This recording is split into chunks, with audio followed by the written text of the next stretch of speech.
Huh? What? You guys go around drowning dogs in a bucket of water?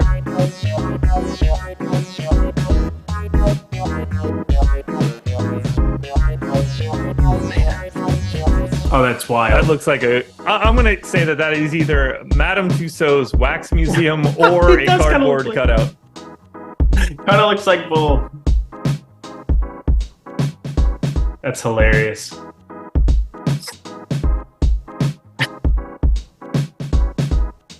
And we are live. Welcome to MLB Live Before Lock. It is Thursday, August 24th. I am Josh Engleman. I am joined by Eric Lindquist. We are brought to you by Caesars. 5-game MLB slate to break down. No deeper dive leading into it. So you just get the goods from us. No messing around. Just awesomeness from now until 6:55. when we kick it over to the NFL show. So hit that like button if you haven't done it already. Subscribe to the channel. Hit the notification bell so you know when everything goes live. Follow us both on Twitter. Eric, what's going on, man? I feel like you and I haven't done a show in a very long time. Yeah, we did like one. Was it last week or was it this week? Every day is. We did one. If it was this week, then I have no idea. I can't hope remember. It was last week. You look tired. I look tired. We're gonna push through though. I do think this is actually more fun than your average 5-gamer looking at ownership, looking at a couple of other things, and there's some offense to be had. I think in some places as well. An interesting spot in the desert. I find it to be. Said that like Yoda. Pretty ready for NFL season. I know you aren't, but are you at least ready, maybe, for EPL? I've been very happy with that. I've got a match on Sunday, and I got a buddy that's going to be in town for it, so I'm not too upset there. I don't want to say that I'm like excited for the NFL because that's not true. I'm not. I'm going to want it to be gone by week 3 for sure. But I am excited for the amount of money that's in play week 1. Like, obviously, DK has got contests out the ass, but around the industry, I think there's going to be a lot of opportunities to like pop into random places. Like Yahoo, I think, has 100K to first in like a very reasonable contest that I'm going to keep my eye on to see how that's getting filled. Schmoner Schmocks, I don't know how much we're allowed to talk about that quite yet, but like I expect quite a bit of money there as well. So there's going to be some spots to pick either like aggressive overlay or at the very least like incredibly soft fields on other sites. So that's appealing. But if it's the NFL, I just assume that I'm going to get my clock cleaned no matter what I do. So I could register against a school of elementary school kids, and those kids are going to ship over me. Oh, man. It's the best and worst time of the year. The best and the worst. It is. Like, it's fine. I'm not excited to watch it. I'm really dreading like 1:45 p.m. Eastern time. That's usually where I don't have like the first 6 touchdowns, and I just want to drink bleach. Yeah, you get vultured like Gus Edwards gets in the box immediately, and you have who's the backup running back for the Lions? Dobbins. It's the Lions were always David the one Montgomery. So David it would Montgomery now. Oh, so it was like, Jamal Williams. Yeah, there you go. Year. So I would have Swift, and it would be Williams, or I would have Williams, and it would be Swift, and it would just be a death sentence. I'll eat 2 bowls of chili. I'll drink like 6 beers, and just regret the next day. Just bring me the NBA. 2 months. 2 months till the NBA is back, and then I don't have to pretend like there are other sports. That is the spirit. It's your baby. So most everybody, every analyst here, I think, prefers NBA over everything else because nobody loses at NBA DFS. Yeah, something like that. No, it's the most fun DFS sport to talk about because it's every day, but it's also open more than like a baseball slate where it's just like, play that dude, man. Like everybody's viable in a way.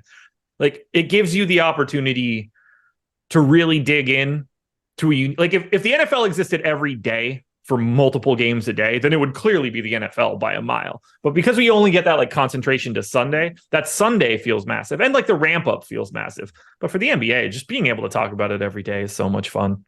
It is. You want to talk some baseball? I suppose we should probably do that.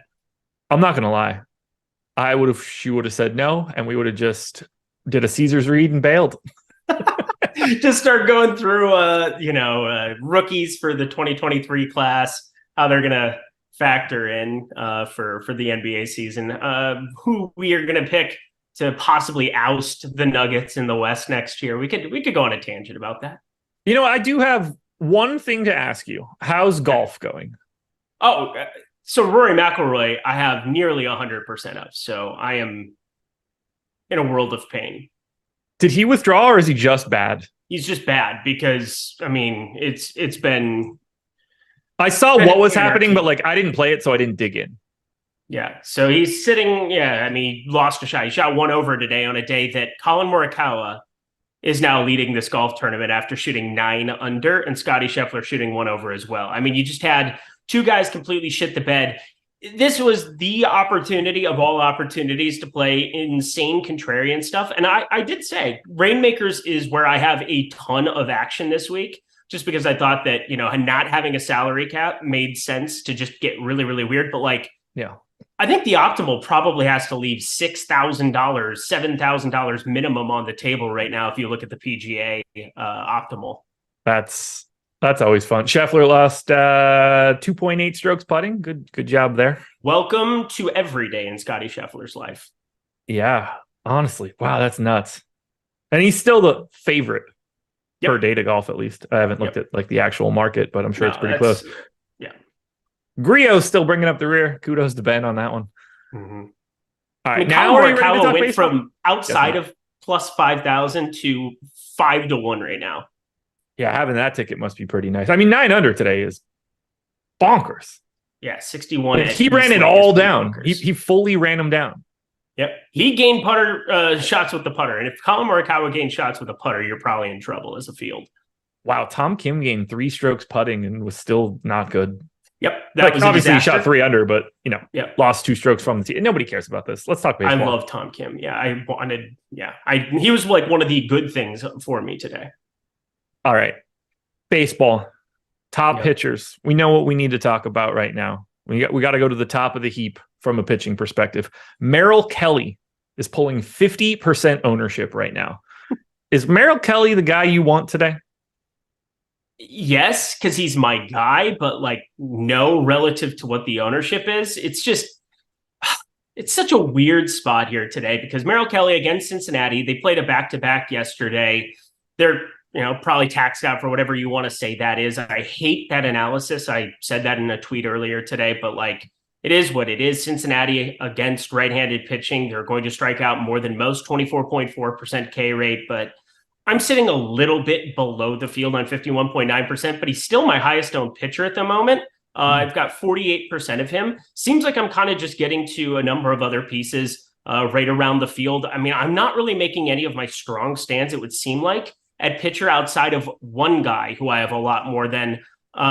It's just a disgusting slate where you're trying to force in things that aren't necessarily Pablo Lopez, Justin Steele, and like Merrill Kelly at 9,100 against Cincinnati in that ballpark that plays up for doubles, triples, but is more of a cavern there for home runs that mitigates some of the hard hit for him.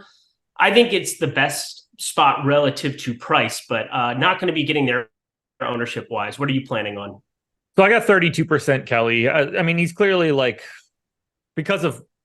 I think he's the best option of like price and projection that exists today. I like him more than Steele on paper, and he's cheaper. I like him. I think he and Pablo Lopez are basically equal, but you just spend $1,500 less on Merrill Kelly. So it just looks a little bit better. That said, the Cincinnati Reds are the team that I have the second most. So it's not just... so I have some Kelly, but I am taking a pretty big stand on the Cincinnati Reds. You mentioned being over on another pitcher, and we've named a couple guys, and I didn't hear a lot of like fun in your voice. So I'm thinking you're over on the same guy that I'm over on. Andrew Heaney. Okay, well, I am over on Andrew Heaney, but that wasn't the guy that I meant. I'm way over on Andrew Heaney, and I'm a Twins fan. That's kind of probably the unenthusiastic tone of voice there is the fact that I like my Minnesota Twins. I cheer for my Minnesota Twins, but money matters a lot to me in life. Yeah. So I'm going to be playing a ton of Andrew Heaney here. It's a freaky spot where it's kind of like, you could see Minnesota. There's some righties that have some potential there, but over the course of this season, Minnesota, 25.5% K rate against lefties. So they strike out a little bit less against lefties than they do righties, but the big difference, 90 WRC plus against left-handed pitching, 108 against righties. They are far worse and less effective there against left-handed pitching. Andrew Heaney, we know he brings strikeouts to the table. You're hoping that you can also keep that hard hit down, which he's done a pretty decent job of this season. Problem is he just walks too many guys there at 9.5%. That can always come and bite you in the ass. And then a 427 expected slugging, not my favorite stuff across the board, 10.3% barrel percentage. But yet I'm double the field on Andrew Heaney as it stands right now. But again, Merrill Kelly, still my highest owned pitcher. You have 28% Andrew Heaney, so I don't disagree with you there. I am getting to him. I don't really have too much to say on like someone like Pablo Lopez. He's 38% owned. I think he should be like somewhere in the 30s. He's just really good. So I don't think that there's any stance where you're just like, can't imagine getting to Pablo Lopez today or anything like that. So I don't think we're going to have too much to say there. Neither one of us have said the name of the guy that I have the most of any pitcher today. Jose Barrios. Nope. Kyle Gibson. Also nope. Oh my God. Okay. This is absurd. Who do you have the most of? Ken Waldichuk? Nope. That would be disgusting.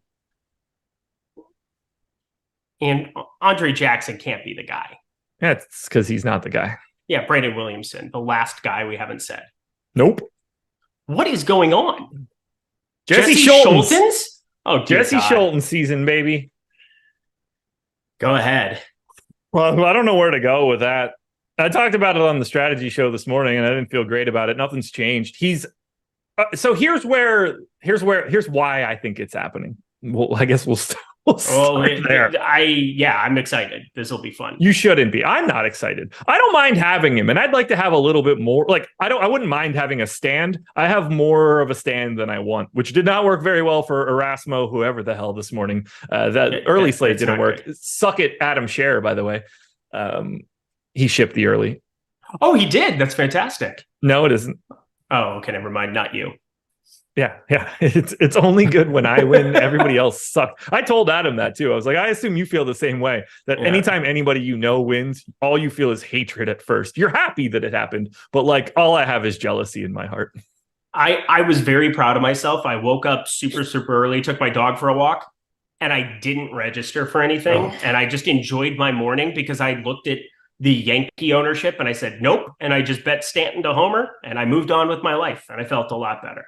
Weird. I went a different direction with it, which I thought was a pretty good strategy. I planned to not play it, finished the strategy show and saw there were like 300 spots left in the main contest in the relay throw. And I was just like, well, I guess that's fate. I might as well register and jam these lineups in. So I got half of it back, even though the Red Sox were my second most exposed stack and they scored 1,000 runs. It's infuriating. I had a lot of Erasmo Ramirez and that hurt me big time. But like 3 of my 5 most exposed guys were all like 40%. I had like 40%. They all homered. I still didn't get it. There's like 200. The winning score was like 220 on a 3-gamer. Yeah, everybody it was silly. Everybody legitimately went bonkers. I was very happy. I got to say, it was a really nice way to know that I didn't lose any money before getting on this show today. It was good. Yeah. Well, anyway, Jesse Scholtens. If ever there was a way to really reset everything. I'm ready for your pitch here is what I'm ready for because I have virtually none of him. Look, it's not a great pitch, but there are things in this pitch that I'm okay with. Okay. So let's start with salary. He's the cheapest pitcher on today's slate. $5K matters. I like that price tag quite a bit. You don't really need a ton out of someone at 5K. So let's just go with that. For some reason, 14% owned, basically equal to Waldichuk, basically equal to Brandon Williamson. Maybe he deserves that. I don't know. But as you look at our projections, we have Jesse Scholtens, 12.05. We have Kyle Gibson, 12.74. Kyle Gibson, 8,200. Jesse Scholtens, 5K. That's $3,200 separating these guys by 0.7 of a point.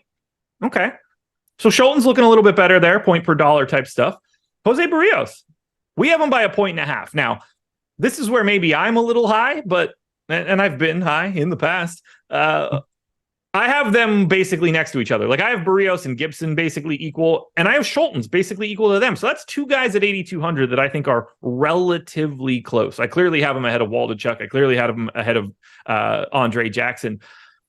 And then you just think about it holistically and you look at it and you're like, well, the A's aren't good. And they do strike out quite a bit. At least this projected lineup does. Jesse Scholtens has a 4.5 strikeout prop, minus 138 to the over.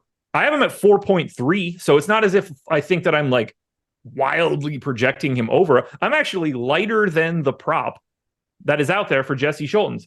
His outs, he's basically even money to go for 15 and a half outs. I got him in for 5 innings. That's 15 outs. So like, I don't feel like I have him projected crazy. I just think he's really, really easy to get to against an Oakland team that is sort of boom bust. There's a lot of power in the top of the order that the Seth Brown, Brent Rooker, like both of those guys have massive power. And in this park, that scares me. But if he can get through 5 innings, I think that I'm in really good shape based on his salary. Like if he were 6K, this entire conversation changes. But at 5K, I have 53% Jesse Scholtens. Oh my dear God. Okay.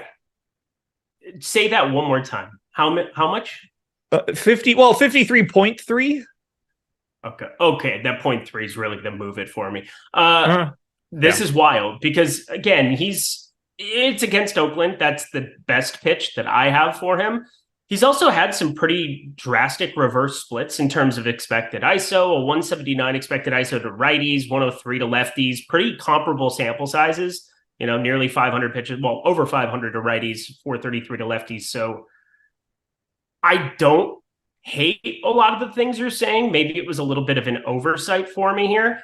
My thing is that when you're playing guys like this at 5K who have virtually no strikeout stuff, and I'm going through his pitch mix right now, looking at the slider, curveball, changeup, and I mean, this is basically saying I think every other pitcher on the slate is going to fail that's above it, and also the 5K can really do something for me. I mean, your highest owned stack, I mean, where are you putting the money towards? Because like Toronto and Baltimore, you get some expensive hitters where it's 4,800 and up.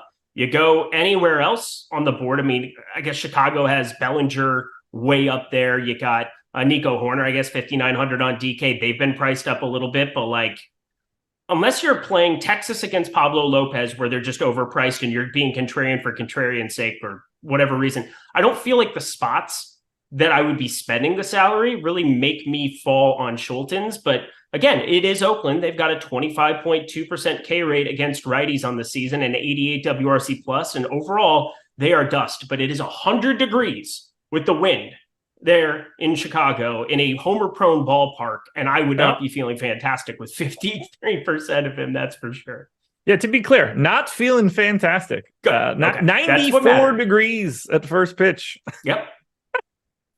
Here's how I'm looking at it, I guess. And this is the way that I'm trying to rationalize it in my head. Would you rather have Jesse Scholtens or Ken Waldichuk? Jesse Scholtens. I have 0 Ken Waldichuk. Would you rather have Jesse Scholtens or Andre Jackson? I guess Jesse Scholtens, if you're going to ask that one. Yeah, I'm going through. I have 0 of him either. Would you rather have Jesse Scholtens or Brandon Williamson? Brandon Williamson.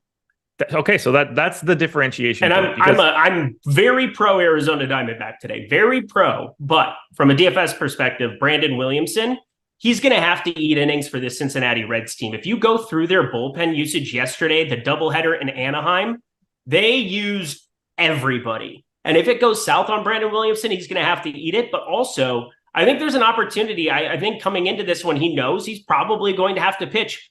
Perhaps not. I'm not saying that this is going to change like the result of it because, is that going to do anything to his K profile here? No, but he's got a 1.26 whip.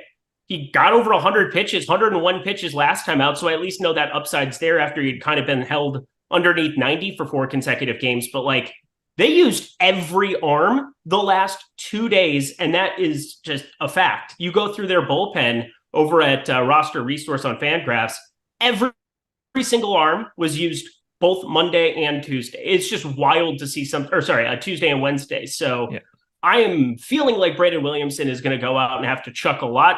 Whether that goes well or not, I don't know, but I do prefer Williamson. Okay.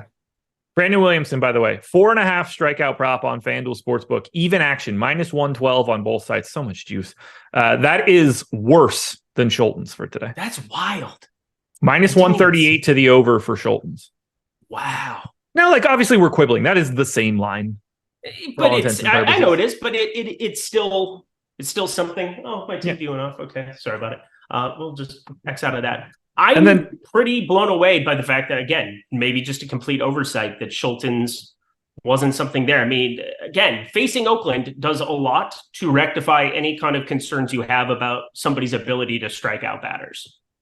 It's not fun at all. So basically, like, I just kind of drew a line in the sand and took Scholtens. And it probably has a little bit to do with how I have him projected. But when I look at those props for outs and strikeouts and I see where I'm at, I don't know what I would change to fix this. I'm betting on the strikeouts because here are the projected strikeout rates for the first 4 batters in Oakland's lineup. This is via Steamer, and this is against righties. Ryan Noda, 32. Zach Geloff, 32. Seth Brown, 27. Brent Rooker, 33. That is massive amounts of swing and miss from the hitters at the top of the Oakland lineup. I'm going to know pretty quickly how I feel in the first inning. He gets a strikeout, great. If he gets 2, awesome. If he gets 0 and gets hit around, well, then my night is probably over pretty early. I mean, my second highest owned stack is Oakland. So I'm on the opposite side in terms of coming into it right now. Okay. Pretty much every position I have, I'm just going through. I want to make sure that I'm not saying anything incorrectly. Yeah, Seth Brown, he's my most likely to homer. I've got Shane Langoliers around 24%. Okay. I have 3. So catcher. No, I'm saying his chance to homer. I'm like going gotcha. I was gonna say, like, I'm just 3%. Oh God, I have way more than 3%. I have like 40% Shane Langoliers. Zach Geloff, got a ton of him, even though as good as he's been. I actually have him with a lower home run projection because, again, this is one of the major things that's worked well for me this season. Let's see, shortstop. I don't think there's anybody eligible at short for DraftKings purposes today.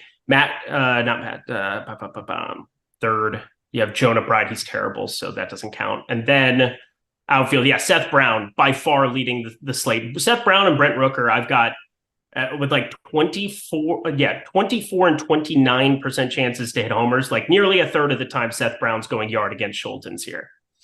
That's wild. That's a pretty big number for me. This is not fun for me in any way. I can't wait to see how this plays out. It adds like it's going to play out for one of us. Like, I don't really have the A's. I have 4% A's. I have 2 5-man stacks. Like, I'm not stacking the A's. I have all of the Scholtens. You have the A's. So I have all one of us A's should be doing decent. Yeah.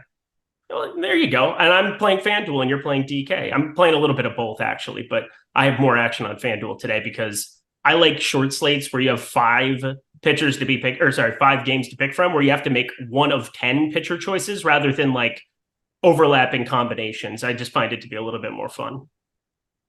Is there another pitcher that we need to talk about? Like, we talked about Heaney a bit. We obviously talked about Merrill Kelly a bit. Obviously, we've gotten into a little bit of Jesse Scholtens.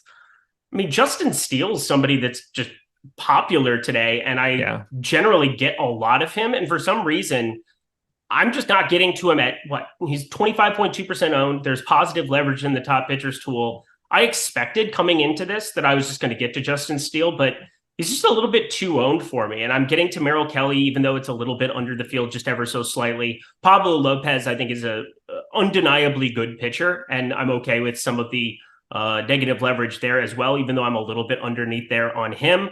I just have so much Andrew Heaney. And then for FanDuel, for single entry, for the single entry tournaments that they've been running over there and everything for the last couple of weeks, I just feel like these are the kind of spots where Andrew Heaney just stands out to me as way underutilized there, and I'm just going to be over the field in a pretty drastic way. Yeah, I'm basically neutral to Steele. I'm neutral to Lopez. Like I said, I'm a little over on Heaney and a little bit lighter on Kelly. I don't have much. Like, I'm neutral on Waldachuk, but he's 10% owned, so I just don't think that there's that much to say. Relaxed Carl 813 with the member message. Commercials. Is this ran by Michael the Man Obama? I don't understand any bit of that. I have no clue what that is saying, but also thanks for the super chat. It's great. I legitimately have no idea what he's talking about. So maybe let us know what you mean there. We'll go to Phil Still with a question. Best single entry pitcher combo you guys think? I mean, if he can do it, it's probably Lopez, Merrill Kelly. Yeah, but I mean, if you were playing one lineup today, would you advocate for Scholtens? You have him in over 50% of, I assume I would start with Lopez and Kelly. I mean, let's see. What's sorted to the top for me? I have My top Just a one lot of actually, Scholtens. yeah, my top one is Kelly Heaney. Okay. I mean, I think it's got to be one of Kelly and Lopez for sure. Like you're grabbing one of those top three dudes because I think Steele is third of that group. Not to undersell him, but like I just think he's pretty clearly third of that group. Yes. I would shoot for Lopez, Kelly. If I needed more salary, Heaney would be next up for me, and then I would go to Scholtens. Fair. Okay. Yeah, I have no idea what that commercials thing is, or who Michael Obama is. It's like, am I in an alternate dimension? Is this like Spider-Man, where we're kind of like in every rendition, and now Obama is Michael? Yeah, I don't know. I don't know. Do you have Barrios or Gibson? I guess that's the final question. They're both 15-ish% owned. I have 4 and 9 respectively. I have 0 Barrios. I knew that was going to happen immediately, or next to 0. Okay, I have 3%. That's cool. And then who was the other guy you asked about? Gibson, same price. Gibson. Let's see. I just was on the FanDuel stuff. I have 14%, so I'm right around the field. Alrighty. Anything else we should touch on for pitching? Nope, not really. I mean, the thing about Gibson, you get Brandon Belt, who's been quote unquote better. Lefty power is going to play up there, but it's always nice to have a bat get moved up to the top of the Toronto lineup who strikes out nearly 35% of the time. So it kind of works both ways where, yeah, it's better for the stack where, you're getting Brandon Belt, a first baseman up there that can do some damage in Camden or Orioles Park as it now is. But also good on the Gibson side where you get a better strikeout bat than you normally would in the Toronto Blue Jays lineup batting third. Evidently, YouTube interrupted the stream to show a commercial, and I just want to let everybody know that I am absolutely for that. If you don't want that commercial to show up, pay for YouTube Premium. I just got YouTube TV, and it is wildly cheap until you add everything you actually want on, like NFL Sunday Ticket. But all you get is PBS. Yeah, that's exactly what I felt like. Because again, we're new house, getting everything set up, and I was just like, fuck you, YouTube TV. Like, what are we doing here? I'm paying like double what it was introductorily, or the introductory prices. Like, this is gouging. Yeah, now I'm paying like $200 a month for Hulu because I have stars because I might watch a movie 6 months from now. Yeah, I tried to explain to my wife, we need Pornhub. They're going to have a TV. Yeah, it's important. Got to get the premium browsers, baby. I wouldn't want it on my TV. There's something about porn on a small screen that is somehow better. Maybe it's the shame of it all. Or you're feeling naughty. You're just hiding away. I guess. I don't know. I just, it's never been something that I've ever really pulled up on a television. It is like predominantly a computer monitor, a laptop monitor, or a cell phone. It's like the reclining of it. You can move the screen. You can form it to what you need. Like, you can get really weird with it. I mean, I guess I've done VR, and that's more extreme than a TV. So, what are you gonna do, man? What are you gonna do? Do you have a VR headset by any chance? You can nod if you need to. I need my water now. Do you have a VR headset? I do. I do have that Facebook one, the whatever it is, it doesn't matter. Have you ever pulled up any sort of adult entertainment? No, I have not. You need to go out of your way to do that immediately if you can, at the very least when your wife is not home. It is shockingly good. You put that headset on, and that is just you on an oversized love seat with a porn star, and she is with you. For sure with you. I can't imagine the crazy people that have like the devices that do the work for you type stuff while you put that headset on. I mean, you're never leaving. I don't know how I know it's a 5 games. Look, we've already killed a half hour, man. I know, yeah. I'm so good at this. 652 people were already over 100 likes. Hit the like button, folks. guys, back to baseball. Who cares about this? Somebody somewhere just learned something that's going to change their life. You got to try it, guys. It's great. It's great. You just got to get past it. We all know that everybody's going to watch it. This is the best way to do that. And it's only going to get better, but it's awesome right now. I watched it on shitty VR. I can't even imagine what it looks like when you've got like full range of motion HD bullshit. It's got to be so much better than what I did 3 years ago. Phenomenal. That was incredible. Phenomenal. Go out of your way to try this as fast as you can. I mean this sincerely. All right. I have pitched this to most of my colleagues at this point in time. I assumed I would have done this to you already. Get yourself involved in that. And get yourself involved in BetMGM, lineup Caesars. Sometimes it's BetMGM and they're both Caesars. Great. Look, sign up for everything I ever tell you about that gives you back money. We're going to do Caesars right now. Sign up for Caesars if you can. Link in the description. Here's the deal. Very simple. It's awesome. And it's going to hook you up for the NFL season if that's interesting to you. If you bet $50 after signing up, clicking the link in the description of this video, they're going to give you $250 in bonus bets, 50 of which you're just going to get immediately. Then you're going to get another $50 every week on Monday for the next 4 weeks. If you do not use those bonus bets that they give you each week, they just disappear. So don't sit around and think you could pull it up and get to 200. No, you got to run through that 50 each week, but just win your bets and you'll be fine. That's all you got to do. Follow Eric, get some home run props. You'll be 5Xing and 10Xing some of those bad boys. It's that easy. You're going to bet $50 anyway. You're going to get $250 in bonus bets, slow trickle. You'll have a little bit left in the coffers just in case it goes bad on a random week. You'll know you got $50 just showing up for you. You got to be 21 or over. You got to be in a legal sports betting state. And if you have a problem, or if you know someone that has a problem, 1-800-GAMBLER. Call it, text it, whatever you got to do. A lot of people calling that your greatest take ever, which is truly, I mean, that's an accomplishment because you've had some great takes in your career here. I've said a lot over the past 5 years. You said words in certain orders. You certainly have. Yep. But that one, it's just true. There's no one's gonna do it and be like, that's worse than it normally is. It's just not, and it's not the opinion you could end up with because it's way, way, way, way better. So incredible. Yeah, it's great. I'm really excited for when it gets good enough for everything, where you put those goggles on and you're just courtside at whatever game you want. You're behind home plate for whatever baseball game, all of that, because that is happening eventually. And what that ends up costing you to do that experience is going to be very interesting. I'm talking stacks. Sure. Well, the second most exposed team that I have is the Cincinnati Reds against Merrill Kelly. But I'll ask you, who are your favorite stacks for today?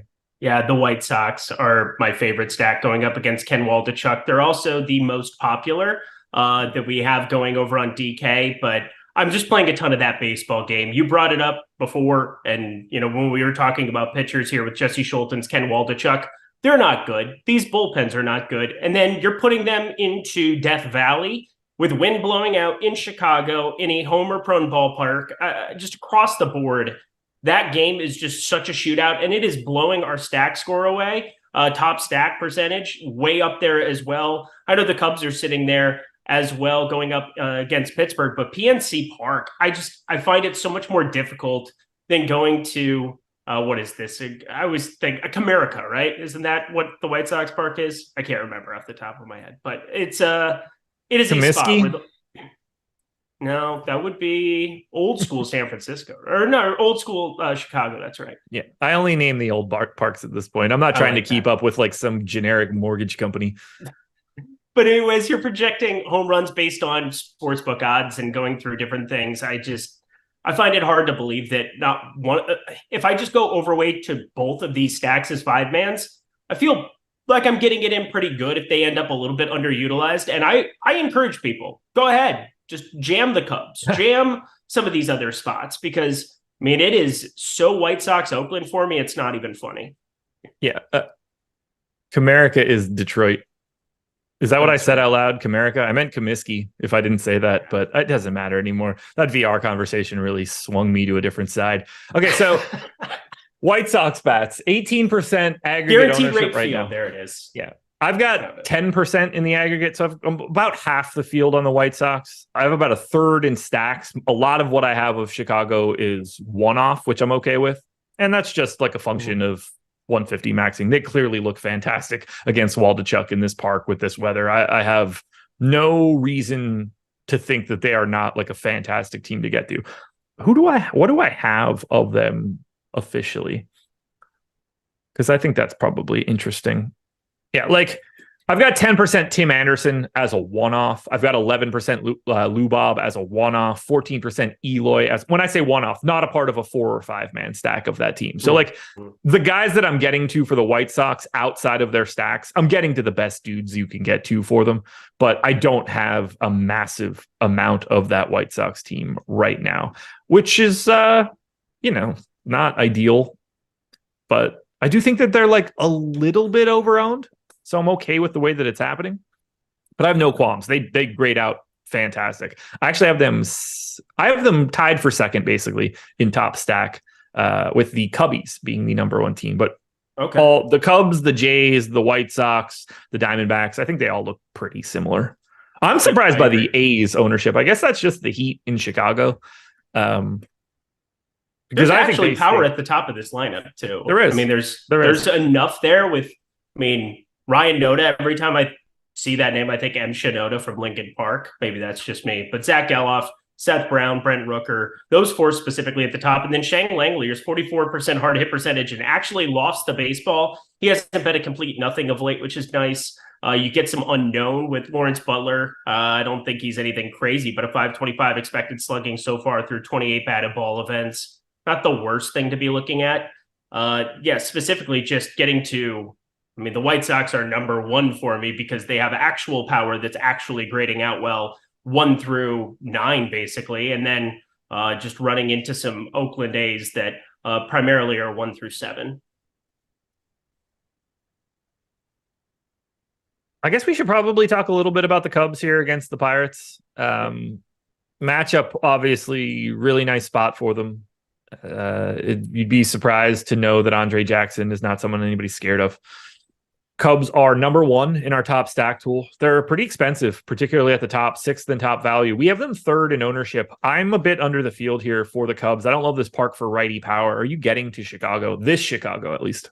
No, I'm with you. It's the ballpark more than it is anything else. I just kind of think in recent weeks we've seen the Braves go here, and I just think they're massively overvalued. It is such a difficult ballpark, and now I'll just pull up some of the park factor stuff. 3-year rolling sample size. It is down there in the doldrums as one of the more difficult ballparks to be able to just have power show up at the top of it. And I think that shows up with run totals when you have teams like the Braves show up there and they're sitting at 9.5, and I just don't necessarily agree with it. So PNC, definitely a ballpark that it's pretty flat in terms of run creation, but 82 in terms of home runs over on Savant, that puts it as the 3rd worst ballpark for power here. And that's primarily what you're playing a team like the Cubs for. You've got a number of guys with significant hard hit in Suzuki, Dansby, Swanson. Actually, that's pretty much it. It just is playing down in terms of power. And Andre Jackson, he's not good. And then this Rob Zazentrinzi, I can't even say his name, not really grading out all that well. When you have an identical K rate and walk rate, those aren't good things. So everything is bad in Pittsburgh right now, but the ballpark is specifically bad.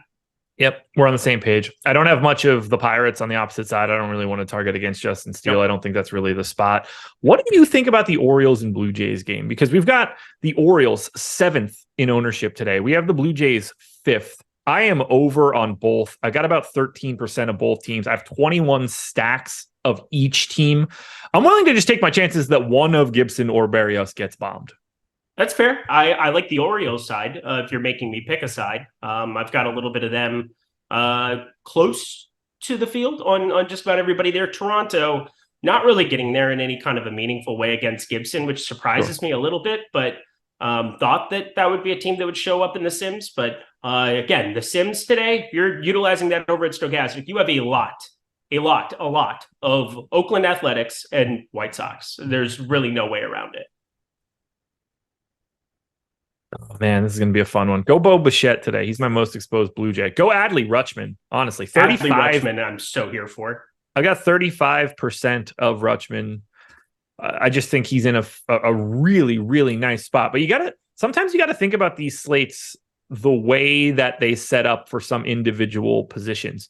Yes. Because you got to remember, like, there are only 11 dudes you can put in at catcher today. That means, like, on average, everybody should be 9% owned. But, we have Adley Rutschman, 9% owned. So is he an average? Like, I think he's pretty clearly the best hitter or catcher that exists today on the slate. If he's average ownership, I'm happy to take my stand on the guy that hits leadoff in this spot against the guy that's prone to give up some power from time to time. So, like, that one I like quite a bit. So I'm getting to a lot of the Orioles and Blue Jays, but the Reds are the team that are going to make me my money if I make any money today. Yeah, I like Moreno as well there on the cheap end if we're going to be going that direction. But I'm with you. Shane Langoliers is going to be very, very, very popular at the catcher position. I'm not surprising. That shouldn't be surprising to anybody. You look at his hard hit profile, you look at the weather, and then you look at just the individual ownership there. He works with just about every kind of build. I really like the Adley Rutschman call, especially lefty power playing up there at Orioles Park. And then at the bottom, my White Sox, the one guy it seems like I'm just not getting to is Corey Lee. He used to be with the Houston Astros once upon a time. Wasn't really all that impressive at AAA this year. 278, 325, 386, 5 homers. What are we doing here? Like, Corey Lee isn't all that serviceable to me. I don't have much. Talk about the Reds for me. I need to know what you think, because obviously you have Merrill Kelly, and that's not going to be looking great. I have a lot of TJ Friedl in the leadoff spot. I've got a lot of a 5% owned Ellie De La Cruz. This seems like a situation where I'm paying up a bit to be contrarian, but a lot of my Reds exposure is wrapped up in one-offs of Friedl and De La Cruz. In theory, I have a little bit less in stacks, but I do have 27 4 or 5-man Cincinnati Red stacks tonight. That's interesting. I mean, I was curious what this lineup was going to look like coming off of everybody playing yesterday, having a doubleheader in Anaheim. The one guy that just stands out to me, Nick Martini, batting 5th here, kind of an interesting spot. You get Noelvi Marte now batting 7th. I didn't know where that was going to kind of grade out, but Merrill Kelly, this is a ballpark where he's going to give up hard hit. And if those find the gaps here with Cincinnati, it's a big ballpark for doubles and triples. It's a very difficult ballpark for home run power. Not that that's why you're playing TJ Friedl, because he doesn't have a ton of that. I think he's all right. I do think there's pinch hit risk. I will throw that out there. They haven't been doing that as much with him over the course of this season, but coming off of yesterday, he played, I believe, both games. Yeah, he did play both games. So there's an opportunity that they could bring a righty in if the opportunity presents itself. I haven't gone as far as to dig into that, but again, the ownership offsets that kind of a concern. He's pretty under-owned, I think, relative to his chances of success, but that's bound to happen when Merrill Kelly's the most popular pitcher on a slate. How are you handling Diamondbacks bats on the opposite side? We have them 4th in top stack, 5th in top value, 4th in ownership. I guess I've buried the lead. This is my most exposed team. I love the Diamondbacks today. I'm getting to Oakland. I'm getting to the White Sox, but Diamondbacks are 3rd for me today. I had an entire thread on Twitter today. Plus 540. He was actually plus 600 a homer. Tommy Pham, who you see the launch angle profile increased drastically against lefties. Brandon Williamson, he's going to have to eat innings for this team, for the Cincinnati Reds. They have a fully strapped bullpen. He might have to eat it if it gets going wonky early. And I think that that's only a plus. You could also see a taxed Cincinnati Reds bullpen forced into some utilization. I think there's a lot of ways that Arizona, they're rolling out, eight righties today. Only lefty is really, really good batting 7th, Corbin Carroll. So yeah, it's a great spot against Mr. Brandon Williamson, who isn't good to begin with. But then you look at some of his splits. I mean, you've got lefty power. He's just completely preventing it, but there's no lefties other than Carroll. And a 213 expected ISO against righties, 226 actual ISO. You look at guys like Longoria, 253 expected ISO against lefties. You look at Lourdes Gurriel, nearly 200, and then 284 expected ISO Christian Walker. He's on my betting card, as is Tommy Pham, 302 expected ISO against lefties. So it is a great spot to be overweight to Arizona. Yeah, I have a ton. This is, like I said, my most exposed. I have 20% aggregate ownership to the Diamondbacks today. That is 1/5 of everything that I've got going on. The guy that I'm getting to the most is Buddy Kennedy. I wish it wasn't, if I'm being honest with you. Yeah. But hitting second, MPE, second base, third base, like 2,100. There's so much flexibility there that it becomes a little bit difficult to not end up getting him in basically everything you're doing if you're trying to get to the Diamondbacks, because he just fits no matter what. Like, are you leaving out one of Marte or Longoria in that lineup? Yeah, I don't mind leaving out Longoria. It's not fun to leave out Marte, but that becomes a much cheaper stack when you can work in Buddy Kennedy. So he is a problem for me, but it's okay. He's ran bad in 21 plate appearances so far, just a 154 BABIP. He had a 382 BABIP at AAA. Again, the PCL is on steroids. It's like playing baseball on the moon. I say that all the time. It's really hard to know how pitchers or hitters are going to translate until they're actually here. I think you might as well be overweight to a Buddy Kennedy if people are going to be shying away from it. What's his current ownership actually? Hold on, I'm trying to figure out if that's real. Did Bray Wyatt really die? What? Professional wrestler. Yeah, he did. I saw that news come in a little bit earlier. Oh, I missed that. Okay, what was your question? Sorry. Yeah. That's a bummer, man. He's young. Yeah, he's 36. That was like 16 minutes ago, 20 minutes I mean, ago. it has to be suicide. So I would imagine. I don't want to just say that, but like it was this morning. I guess it came out. I saw it before our show a little bit, but yeah. So he's like wild. Did you follow wrestling at all?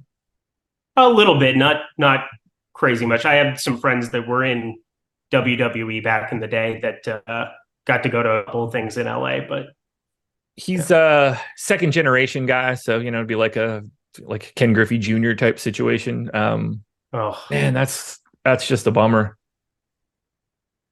Sudden death, that sucks. He was ill. Okay, that's wild. Okay, where were we? Sorry, because we got about 5 minutes and change before we got to bounce here and go to NFL. I mean, we were talking Diamondbacks and then Buddy Kennedy. I brought it up, and then I was just asking specifically where, because we had him projected pretty far down there. He's 2,100, just 6.7% ownership. I feel like second base is a pretty target-rich environment. Let me look at second and see where I have like the bulk of everybody. Yep. So if I look at just second baseman, there are 12 guys that can play second that are in a starting lineup today. You've got guys like Marte, Merrifield, Nico Herner that are on or Zach Geloff, I guess, that are all on very different planets of like raw talent. Kennedy is not on that sort of like scope, but he's also so cheap hitting in the 2-hole. And like that, I mean, here's where it starts to get really crazy. This is the thing that I think is getting me to Buddy Kennedy overwhelmingly.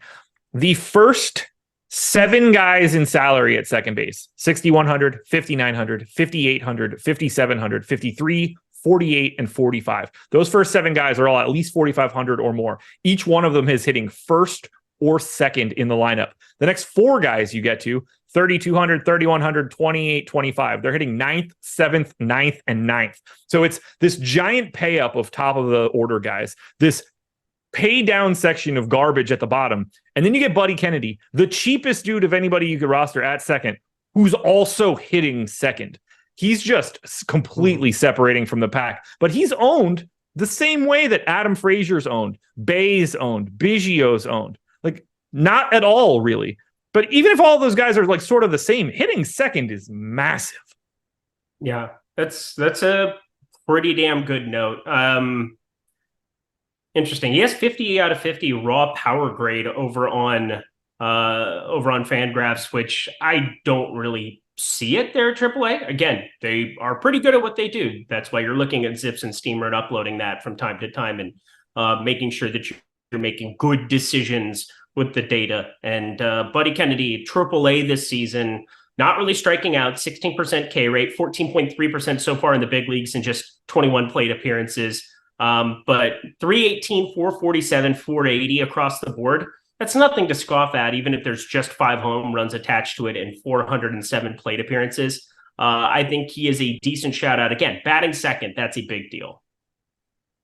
Which team are you getting to the least that is actually getting ownership?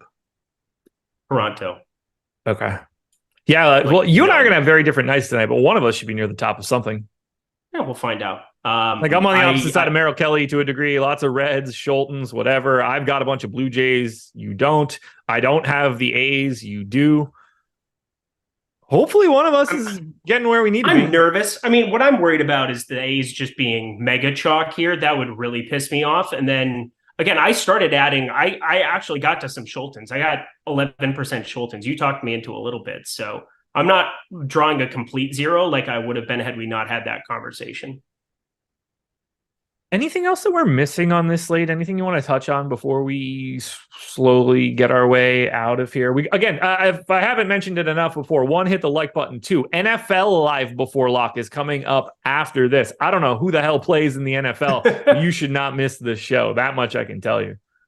I also like Gunnar Henderson. Adley Rutschman was somebody that you had brought up earlier as a great one-off play. Yeah. Gunnar Henderson different because, again, there's not the positionality kind of extreme that you get where catcher is what it is. You get Gunnar Henderson, third base, shortstop, but just lefty power, bringing him to the table against Jose Barrios, who I found to be repeatedly just overrated. He's been improved this season, but lefty power still in Baltimore. Gunnar Henderson, definitely somebody that there should be more than 10% of in your lineups. I like that call too. All right, so we hit pitchers, we hit stacks. We have like another minute or two to go. I don't really see any questions. Just more talk of Bray Wyatt passing, which is sad. Yeah. Man, we've gone through some extremes on this show. We really have. VR porn, the death of Bray Wyatt. I'm sure we hit something else that like is already out of my brain, but there's only so much room after you say so much ridiculous shit over the course of an hour. What team are you cheering for the most? Diamondbacks? Yeah, probably the Diamond. Okay, so I have the most of the Diamondbacks. So like they rise me the most across the board. Like it's just they're gonna help me min cash more. The Reds going crazy was the most lucrative scenario for me. I'd say the Orioles are probably second. Okay. Yeah, one of the sets of hitting between Baltimore and the Blue Jays is probably second for me in terms of financials. Gotcha. Yeah, I need that game to be good. That makes sense. Yeah, I don't think there's really anything else to cover here. I mean, no. I know we're sticking the landing here, but Scholtens, I'm cheering for you. More than 50% Jesse Scholtens is what you would call a stand. And that's going to be a fun one to keep track of because Oakland and the White Sox, for all intents and purposes, that is a fantastic batting environment. But if Scholtens works out, you're going to be a legend on this show tomorrow. If Scholtens works out, I hope I have money in my account because of that. But it's not going to be fun. I wish it wasn't the 9:40 start because if I have anything that's going well, then I have to stay up and I'm tired as hell. Just go to bed, wake up to money. You'll be good. It wouldn't be the first time. Probably won't be the last. Guys, thank you for being here. Thank you to Eric for joining me. Thank you to Mike for producing. Shout out to Caesars for sponsoring this show. Get $250 if you click the link in the description. Bet 50, get $250 in $50 increments across the next 4 weeks. It's going to be a good time. NFL is coming up next. You got to go to a different stream, I believe, but please watch it. It's going to be a fun time. We'll talk to you later. Enjoy, everybody. Good luck. Hope you get second behind me.